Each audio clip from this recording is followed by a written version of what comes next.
오늘부터는 이제 주일 오후 예배를 통해서 15주에 우리 걸쳐서 성경 전체를 한번 이렇게 살펴보려고 합니다. 오늘은 첫 시간으로 우리가 1주차, 첫 번째 주차는 창세기 1장부터 출애굽기 24장입니다. 창세기 출애굽기인데 창세기 출애굽기는 우리가 거의 다 아는 내용일 겁니다. 아마 창세기 출애굽기는 성경 퀴즈대회도 많이 했었고 그리고 또 많이 읽어보셨죠. 그래서 무슨 내용이 들어있는지는 우리가 아실 겁니다. 먼저 창세기의 개관을 보면 창세기는 4대 사건과 4대 인물로 구성되어 있습니다.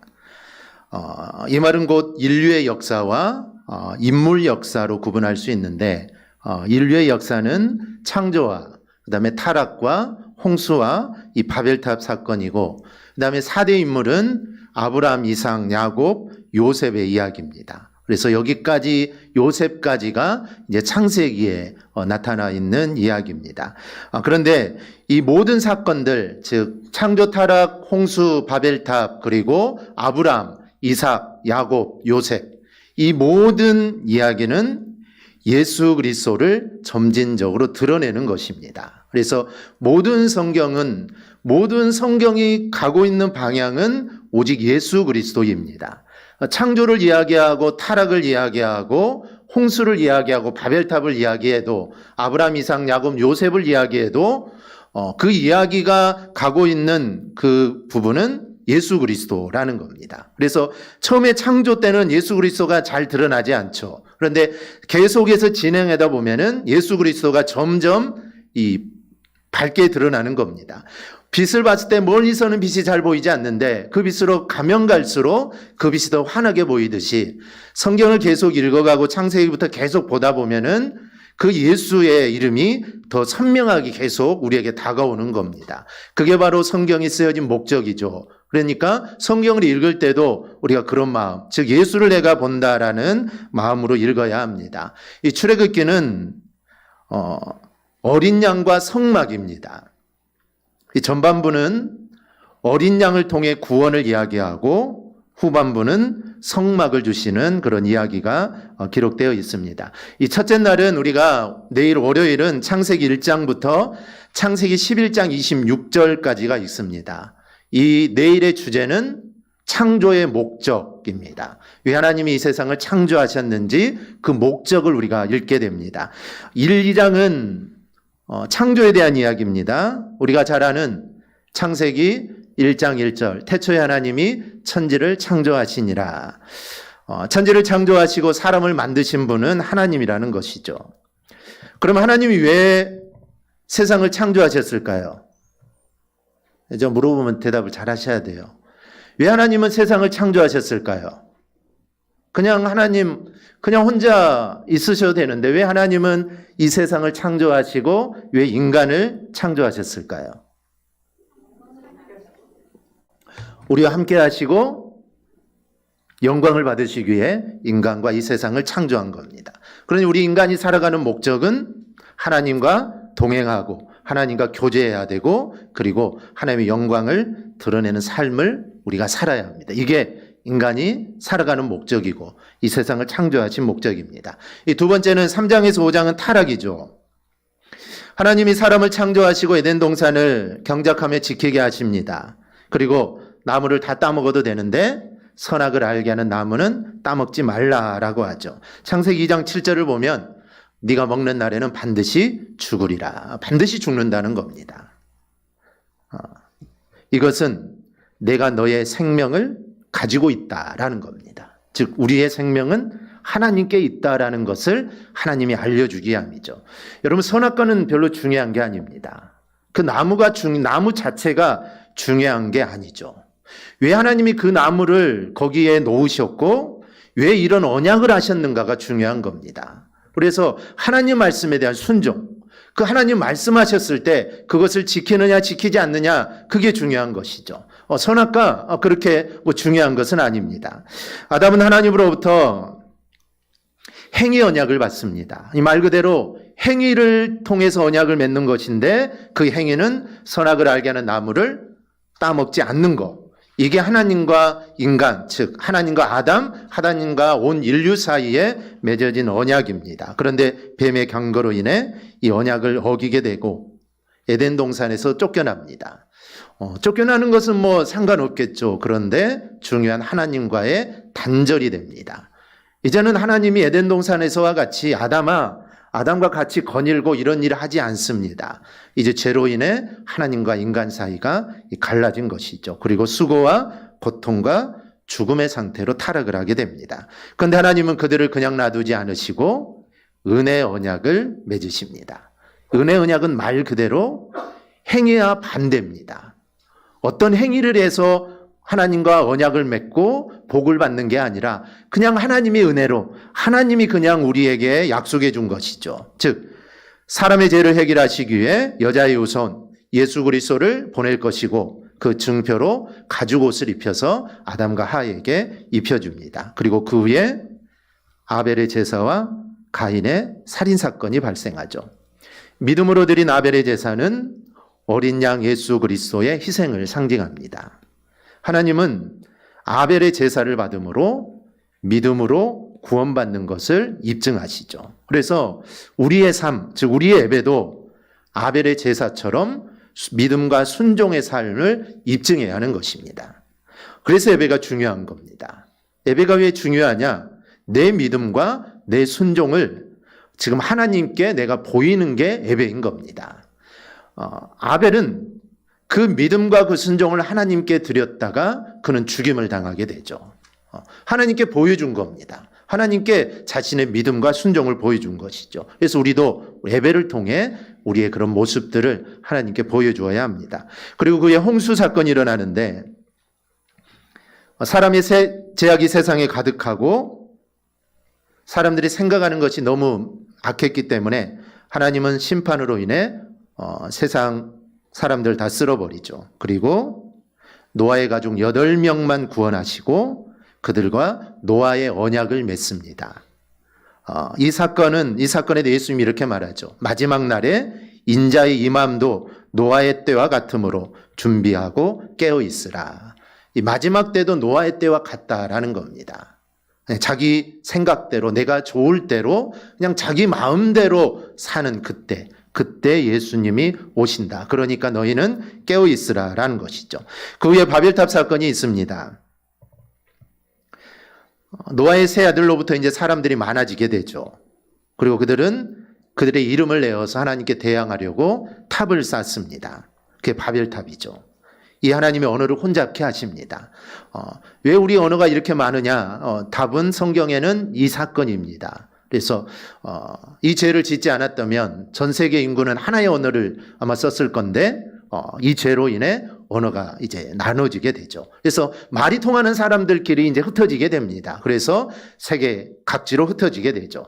즉 하나님은 노아 홍수 이후에 이들이 이렇게 모여 사는 게 아니라 각지로 흩어져서 살기를 바라셨는데 이들은 그걸 거부하고 모인 것이죠. 그래서 하나님이 억지로 그들을 흩어버리십니다. 그냥 흩으면 잘 흩어지지 않으니까 언어를 온잡케 해서 언어가 맞는 사람들끼리 무리를 지어서 이제 흩어져서 살게 되죠. 결국 바벨탑이 상징하는 것은 자기 의지로 살려는 인간의 마음이 바로 이 바벨탑입니다. 내 힘으로 할 수 있다. 내 힘으로 내가 살 수 있다. 이게 바로 인간의 바벨탑입니다. 요즘도 바벨탑을 많이 쌓죠. 내가 할 수 있다. 나 혼자 할 수 있다. 나는 뭐든지 할 수 있다. 하나님 없어도 나는 할 수 있다. 이게 바로 우리가 지금도 바벨탑을 쌓아가는 것입니다. 이 첫째 날은 여기까지 우리가 볼 거고요. 둘째 날은 아브라함과 이삭에 대한 이야기입니다. 하나님께서는 언약을 맺으시고 그 언약은 하나님의 일방적인 은혜입니다. 하나님 아브라함에게 갈대아 우르를 떠나라고 하죠. 그리고 하나님은 세 가지의 복을 약속하십니다. 첫째는 땅의 복입니다. 땅은 가나안 땅을 의미하고 그리고 새 하늘과 새 땅을 의미합니다. 이 자손은 씨를 의미하고 예수를 통한 구원이고 이 복은 구원입니다. 이 세 가지를 아브라함에게 약속을 하죠. 그리고 아브라함은 이 약속을 믿고 하나님을 믿음으로 의롭다 인정을 받게 됩니다. 창세기 15장 6절을 보면 아브라함이 여호와를 믿으니 여호와께서 이를 그의 의로 여겼다라고 말씀을 합니다. 그리고 아브라함은 롯과 다툼을 하죠. 롯은 자기 눈에 보이는 좋은 것을 쫓아가지만 아브라함은 하나님 말씀을 쫓아갑니다. 결국 롯은 멸망할 소돔으로 들어가게 되죠. 그리고 그 후에 두 언약에 대해 말씀하시는데 하갈과 이스마엘 그리고 사라와 이삭입니다. 두 언약의 차이점이 있습니다. 이스마엘은 육체를 따라 낳은 자녀로서 옛 언약, 즉 율법을 상징하고 이삭은 약속을 따라 낳은 자녀로 새 언약, 즉 복음을 상징합니다. 그런데 육신으로 낳은 것은 내쫓아야 합니다. 하갈과 이스마엘은 내쫓김을 당하게 되죠. 즉 육체를 따라 낳은 자녀와 약속을 따라 낳은 자녀는 함께할 수 없다라는 겁니다. 즉 육신으로 낳은 것은 내쫓아야 한다는 것이죠. 즉 육신적인 것, 율법적인 것은 버려야 합니다. 그래야 나를 버리고 내가 예수로 사는 겁니다. 내가 하나님의 백성이 되었음에도 불구하고 여전히 육신적인 것, 육체적인 것, 세상적인 것을 내가 함께 가지고 살아간다면 그 사람은 예수로 사는 삶이 아닙니다. 그래서 예수로 사는 삶은, 복음으로 사는 삶은 옛날 것들을 버려야 된다는 겁니다. 다 버려버리고 오직 예수로 살아야 된다라는 것이죠. 아들이 둘이니 같이 두고 양육할 수도 있습니다. 수십 명도 아니고 단 2명이니 같이 아브라함이 품고 그 이스마엘과 이삭을 함께 형제처럼 잘 키울 수도 있죠. 그렇다고 막 이스마엘이 막 나쁜 짓 하고 막 그러지 않지 않습니까? 충분히 그럴 수 있습니다. 그런데 하나님은 이스마엘을 내쫓으라는 것이죠. 약속의 자녀와 육체를 따라 낳은 애언 언약은 함께 있을 수 없다라는 겁니다. 내쫓아야만, 버려야만 내가 온전한 예수로 살 수 있다라는 것을 우리에게 보여주죠. 세 번째는 새 언약입니다. 이삭의 번제와 여호와 이레인데요. 하나님은 아브라함에게 독자 이삭을 바치라고 합니다. 그럴 때 그는 지체하지 않고 하나님 말씀에 순종하죠. 왜 오전에도 제가 말씀드렸는데 왜 아브라함은 하나님 명령에 즉각 순종할 수 있었을까요? 감사합니다. 다 까먹으셔가지고. 왜 아브라함은 지체 없이 이삭을 번제로 드리기에 출발할 수 있었을까요? 고민을 안 하고 또 순종, 그리고 부활, 다 들어가 있어요. 신약 성경을 이렇게 말하죠. 죽은 자를 다시 살리시는 하나님을 믿었기 때문이다. 이삭이 죽어도 괜찮습니다. 하나님이 다시 살려줄 것을 믿었기 때문이죠. 왜 믿었을까요? 약속의 자녀이기 때문입니다. 하나님 분명히 이삭을 통해 후손을 번창하게 하신다는 약속을 주었기 때문에 하나님의 약속은 반드시 이루어집니다. 그런데 이삭이 죽으면 어떻게 되겠습니까? 하나님의 약속이 없어지는 것이죠. 그런데 그런 일은 있을 수가 없죠. 그러니 하나님이 분명히 이삭을 살려줄 것이다. 아니면 분명히 다른 방법이 있을 거다. 나에게 중요한 것은 하나님 말씀에 순종하는 것이다. 그 이후의 일은 아브라함은 크게 걱정하지 않았습니다. 그래 하나님이 하나님의 뜻대로 이루어졌던 것이죠. 이삭은 장차 여인의 후손으로 오실 예수 그리스도의 모형입니다. 또 이삭 대신 드려진 모리아산의 어린 양은 여호와 이레로 준비되신 갈보리산 위에 예수 그리스도를 상징합니다. 그래서 모든 게 다 예수님과 연결이 된다라는 것이죠. 세 번째 날은 야곱과 에서입니다. 이삭은 40세에 리브가 결혼을 해서 20년 만에 쌍둥이 아들 야곱과 에서를 낳죠. 근데 두 아들은 태에서 싸웠습니다. 이제 서로 먼저 나온 사람이 장자가 아닙니까? 이스라엘의 모든 축복은 장자에게 주기 때문에 서로 먼저 나오려고 하다가 야곱이 에서의 발꿈치를 잡고 나오게 되죠. 그러면 야곱은 언제부터 택함을 받았을까요? 이 창세기 25장 34절인데요. 우리 한음성을 한번 읽어볼까요? 함께 봅니다. 여호와께서 그에게 이르시되 두 국민이 내 태중에 있구나. 두 민족이 내 복중에서부터 나누이리라. 이 족속이 저 족속보다 강하겠고 큰 자가 어린 자를 섬기리라 하셨더라.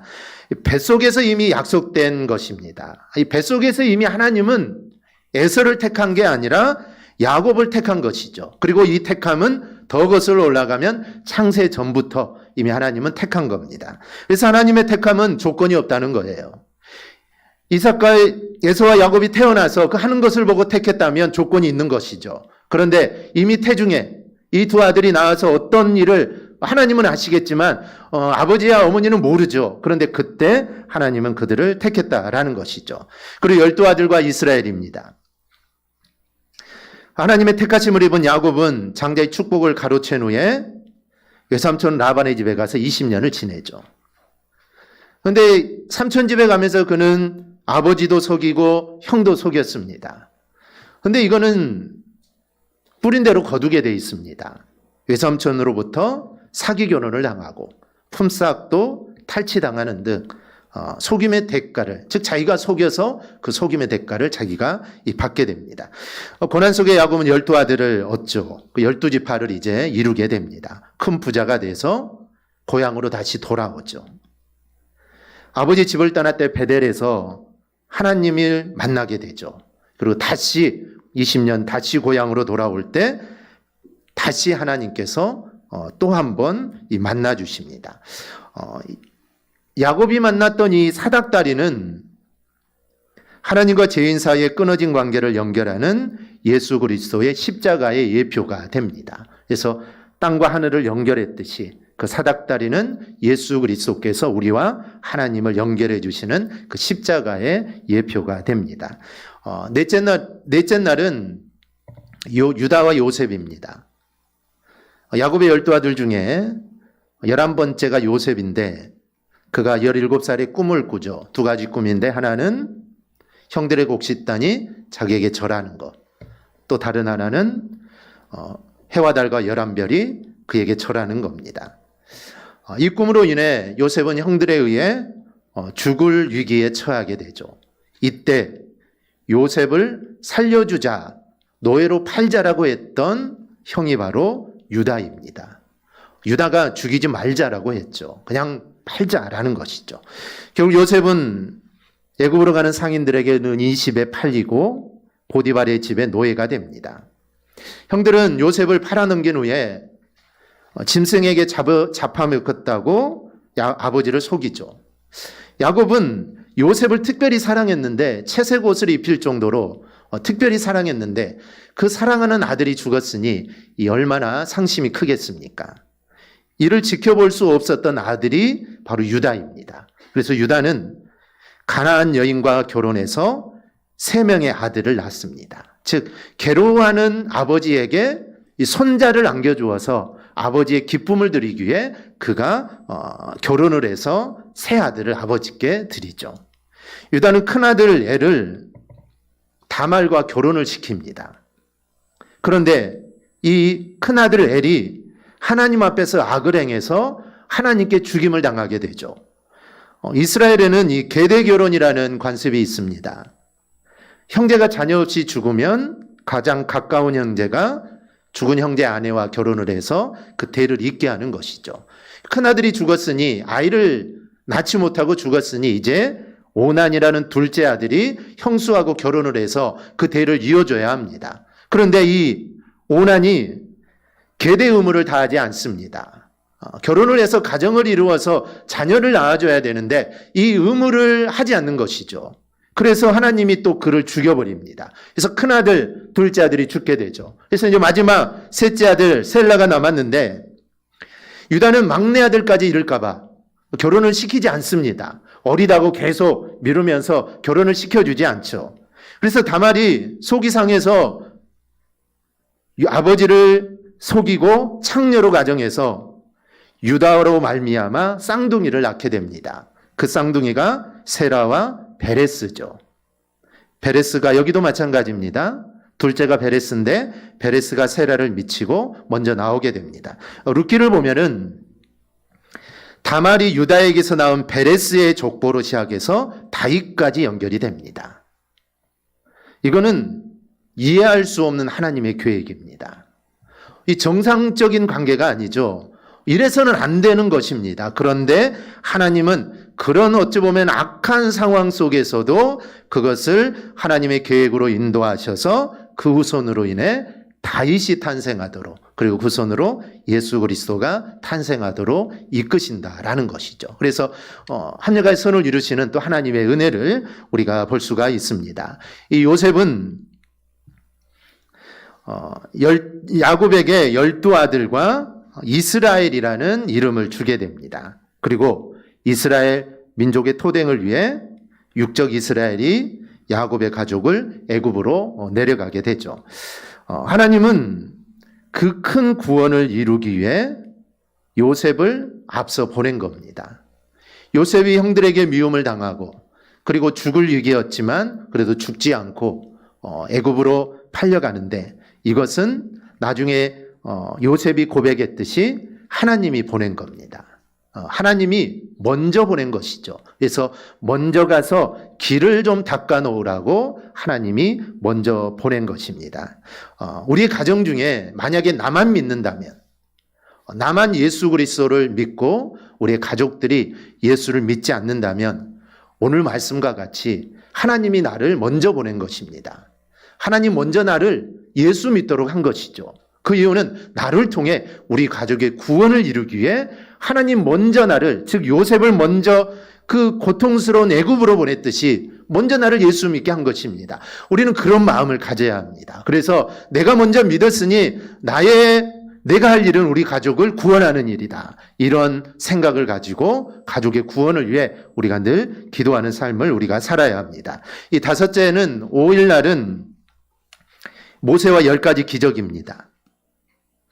하나님은 아브라함, 이삭, 야곱에게 세우신 언약을 기억하시고 모세를 부르셔서 출애굽 인도자로 세웁니다. 이 모세는 예수 그리스도의 예표가 되십니다. 모세가 이스라엘 백성을 출애굽시키는데 충성한 것처럼 그리스도가 십자가에 죽으심으로 성도들을 출세상시키는데 충성하신 분이 바로 예수님입니다. 그래서 모세는 예수 그리스도를 예표한다는 것이죠. 모세가 이 바로왕에게 이렇게 이야기를 합니다. 이스라엘 내 아들 내 장자라, 내가 내게 이르기를 내 아들을 보내 주어 나를 섬기게 하라 하여도 내가 보내주기를 거절하니 내가 내 아들 내 장자를 죽이리라.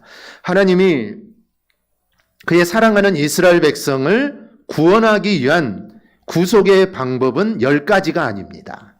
한 가지죠. 장자의 죽음. 이게 하나님이 자신의 백성을 구원하시기 위한 방법입니다. 하나님은 9가지의 재앙을 말씀하시지 않았습니다. 한 가지만 말씀하셨죠. 이게 바로 이스라엘을 구원할 방책이다. 그게 바로 장자의 죽음이라는 것이죠. 그런데 왜 하나님은 10가지의 기적을 동원하셨을까요? 그냥 장자의 죽음 하나만 바로 하면 이스라엘은 바로 나오는 겁니다. 왜냐하면 하나님 말씀하셨기 때문이죠. 9가지 재앙이 없어도 상관없습니다. 그냥 10가지 첫 번째가 되면 이스라엘은 그냥 애굽에서 나올 수 있습니다. 그런데 하나님은 그 외에도 9가지 재앙을 더 내리죠. 그 이유가 출애굽기 7장 5절에 나옵니다. 내가 내 손을 들어 애굽 위에 펴서 이스라엘 자손을 그 땅에서 인도하여 낼 때에야 애굽 사람이 나를 여호와인 줄 알리라.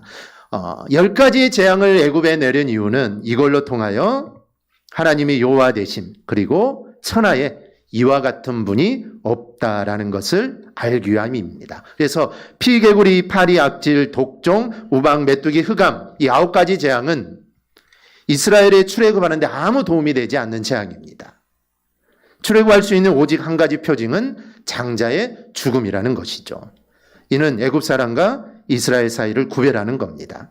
한 가지 표징, 어린 양 예수 그리스도의 피로 구별되어야만 구원이 임합니다. 즉 오직 예수 그리스도의 피가 나의 죄를 죽음에서 구원한다는 겁니다. 그 앞에 9가지는 구원과는 상관이 없습니다. 오직 어린 양의 피, 이게 바로 구원하듯이 우리도 마찬가지라는 것이죠.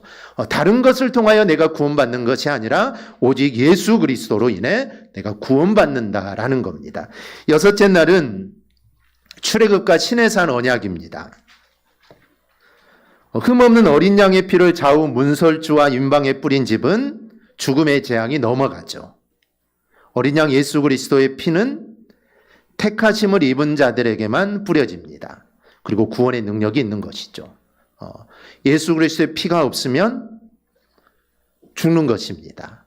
그래서 오직 예수 그리스도의 피는 택함을 입은 자들에게만 효력이 있는 겁니다.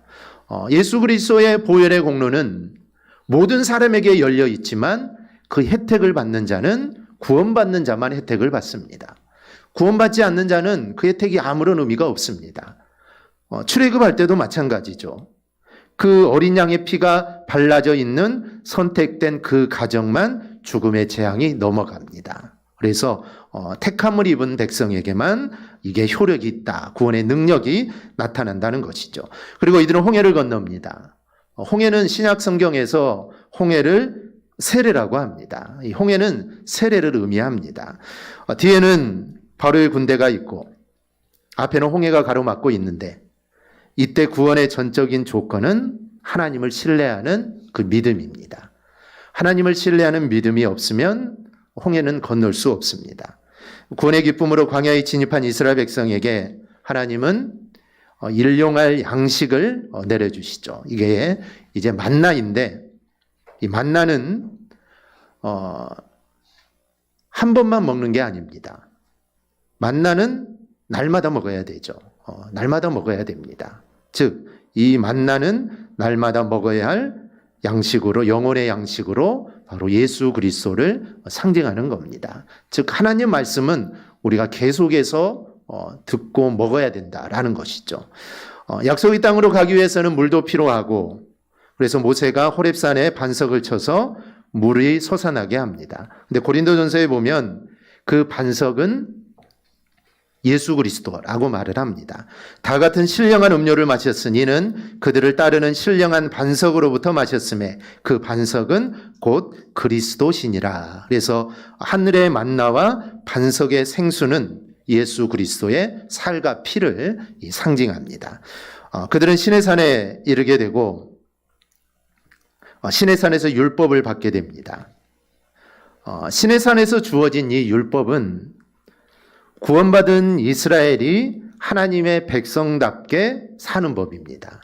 율법은 구원을 위해 주신 것이 아니라 구원받은 백성이 하나님 백성답게 어떻게 살아갈 것인가, 그것을 알려주기 위해서 하나님이 주신 겁니다.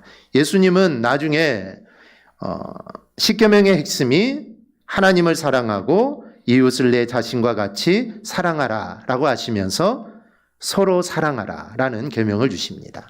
그래서 십계명, 넓게 말하면 율법은 서로 사랑하라로 하나로 이렇게 귀결이 됩니다. 율법으로는 구원을 받을 수가 없습니다. 죄만 깨닫게 되죠. 율법은 아무리 지켜도 구원은 받을 수 없습니다. 그래서 어떤 착한 일을 하고 성경에 나와 있는 이 말씀들을 잘 지키면 구원받을 수 있다. 그럼 무조건 이단입니다. 이단입니다. 율법으로는 구원을 받을 수가 없습니다. 죄만 깨닫게 하는 것이죠. 율법을 통해 죄를 깨닫습니다. 하나님 외에 다른 신을 두지 말라. 그러면 하나님 외에 다른 신을 두면은 내가 죄를 짓는 것이죠. 그러면 내가 지금 죄를 짓고 있구나. 하나님 말씀을, 율법을 통해 죄를 깨닫듯이 이 사랑으로 율법을 완성하신 예수 그리스도가 임마누엘로 우리와 함께 할 때 우리는 하나님의 말씀을 지킬 수 있습니다.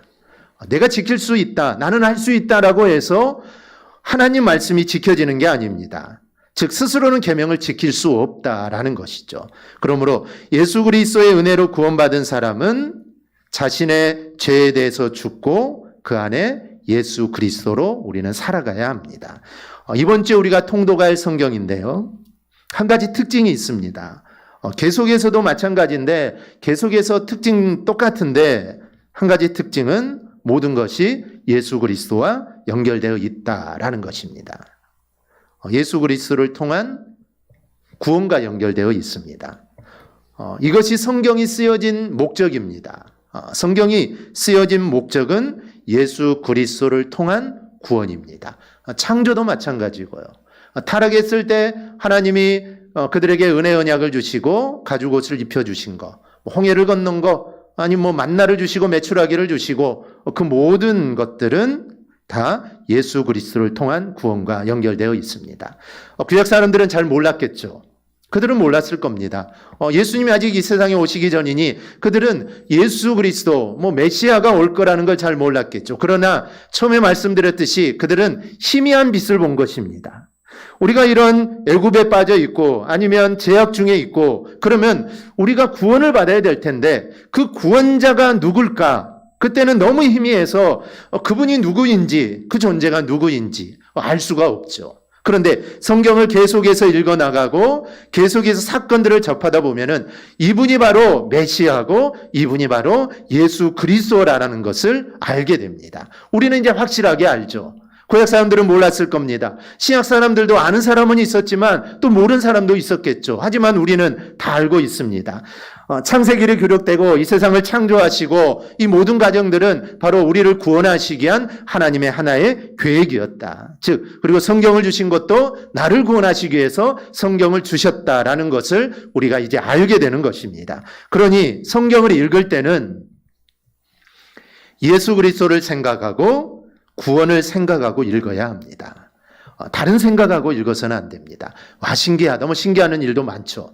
와, 성경 내가 신앙생활을 3, 40년 했는데 와, 처음 보는 말씀이다. 뭐 이런 것도 있을 겁니다. 근데 그런 거에 놀라는 게 아니라 성경을 읽을 때마다 예수님을 생각하고 그리고 구원을 생각하고 말씀을 읽어야 합니다. 그럴 때 그 말씀이 은혜가 되고 나에게 이 구원이 되는 것입니다. 그래서 이번 한 주간 우리가 오늘 말씀드린 그 부분까지 우리가 읽을 텐데 제목들을 잘 보시고 오늘은 이 이야기구나, 이런 이야기구나 우리가 살피면서 우리가 성경을 읽어서 그 안에 주신 하나님의 은혜를 만끽하기를 주님의 이름으로 축원합니다. 아멘. 기도하겠습니다.